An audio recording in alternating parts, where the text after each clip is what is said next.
Gerbong terakhir. Malam itu begitu sunyi. Suara roda kereta yang berderak di atas rel menjadi satu-satunya musik yang mengiringi perjalanan. Kereta tua ini bergerak perlahan, meliuk di antara hamparan hutan gelap. Di gerbong terakhir, suasana terasa berbeda. Cahaya redup dari lampu gantung yang berkerlip tak menentu menciptakan bayang-bayang ganjil di dinding gerbong. Beberapa penumpang terlihat saling melirik dengan gelisah, seolah menyimpan rahasia yang tak ingin dibagikan. Udara dingin menyusup dari celah-celah jendela yang retak, memaksa setiap orang menarik mantel mereka lebih rapat. Di sudut gerbong, seorang pria paruh baya dengan topi lusuh dan mantel usang memegang erat sebuah koper. Wajahnya tampak tegang, penuh keringat, meski suhu malam itu menusuk tulang. Di sisi lain, seorang wanita muda duduk terpaku sambil memandangi cermin kecil di tangannya. Bibirnya bergerak-gerak, seolah berbicara pada pantulan dirinya sendiri. Namun, tak ada suara yang keluar. Di sebelahnya, seorang anak laki-laki berusia sekitar 10 tahun memeluk boneka beruang yang tampak sudah usang. Tatapan matanya kosong, seakan menembus kegelapan malam di luar jendela. Sang ibu, yang duduk di depannya, sibuk memegangi tangan anaknya yang dingin seperti es. Gerbong ini penuh, tapi setiap orang tampak tenggelam dalam pikirannya masing-masing, seolah ada sesuatu yang menghantui mereka. Beberapa menit berlalu dengan keheningan yang memekakkan telinga, sampai suara mendadak pecah dari arah depan gerbong. Seorang pria muda dengan jaket kulit hitam berdiri dan mulai berjalan mondar-mandir. "Kita semua tahu kenapa kita ada di sini," katanya dengan nada suara rendah tapi tajam. "Tidak ada yang bisa lari sekarang."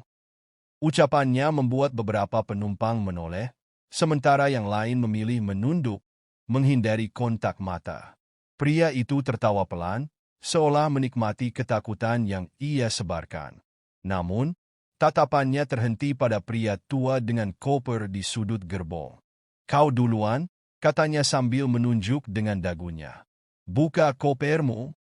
Pria tua itu gemetar, tangannya yang keriput mencengkeram koper lebih erat. "Tidak ada apa-apa di dalamnya," katanya terbata-bata. Namun, pria muda itu melangkah mendekat, tatapannya tajam seperti elang.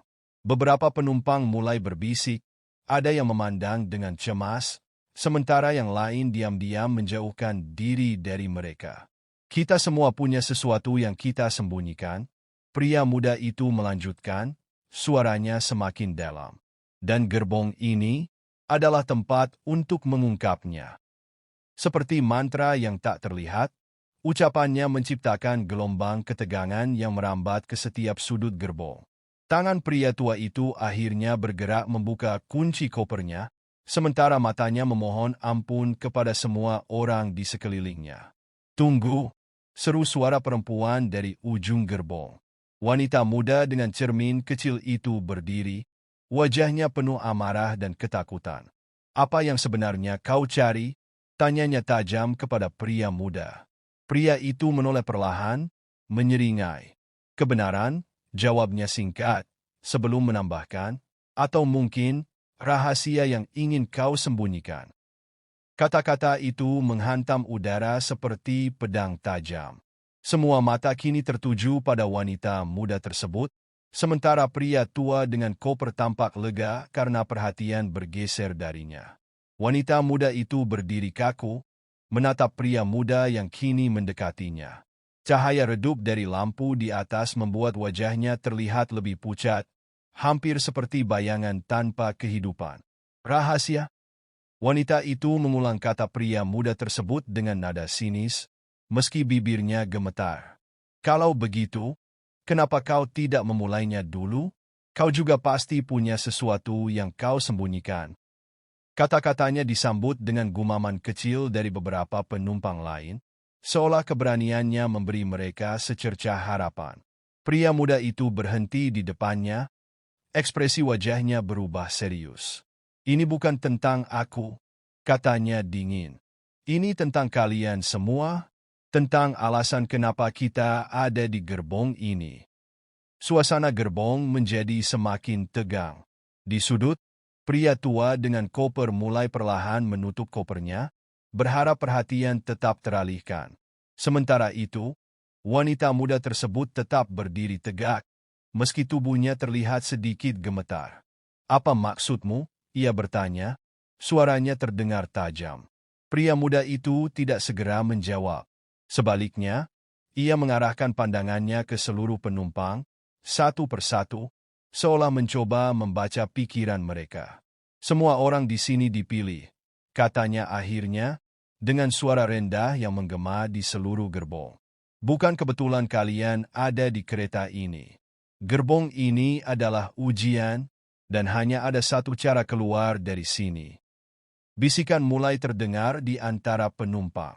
Ketakutan terlihat jelas di wajah mereka, sementara beberapa mulai menatap pria muda itu dengan kebencian. "Apa kau gila?" Seorang pria bertubuh besar dengan jaket tebal akhirnya angkat bicara. "Kami penumpang biasa, bukan bagian dari permainanmu yang aneh." Namun, pria muda itu hanya tersenyum kecil, tanpa menunjukkan sedikit pun tanda terintimidasi. "Jika kalian percaya itu, maka kalian lebih bodoh dari yang aku kira," ia menjawab. "Gerbong ini tidak pernah berhenti di tujuan yang kalian harapkan. Dan kalian tahu itu." Kata-katanya menusuk seperti belati, membuat beberapa penumpang menelan ludah dengan gugup. Wanita yang memegang tangan anak kecil akhirnya menangis terisak. "Apa yang kau bicarakan?" "Aku hanya ingin membawa anakku pulang," katanya dengan suara pecah. Anak laki-lakinya tetap diam, memeluk boneka beruangnya erat-erat, seolah tak peduli dengan apa yang terjadi di sekitarnya. Pria muda itu menghela napas panjang, lalu menatap ibu itu dengan tatapan penuh simpati palsu. "Itu yang selalu mereka katakan," gumamnya pelan.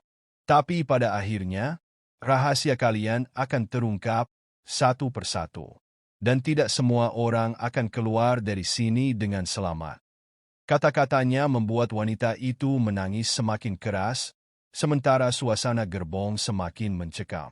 Pria tua dengan koper akhirnya berdiri, mencoba berbicara. "Dengar," katanya dengan suara bergetar. "Kami tidak tahu apa yang kau inginkan. Kalau ini soal uang, aku akan memberimu semuanya." Ia membuka koper tersebut dengan gerakan cepat, memperlihatkan tumpukan uang yang mengilap di dalamnya. Beberapa penumpang terkejut, sementara yang lain hanya menatap koper itu dengan dingin. Pria muda itu mendekat, menatap uang tersebut dengan tatapan penuh ejekan.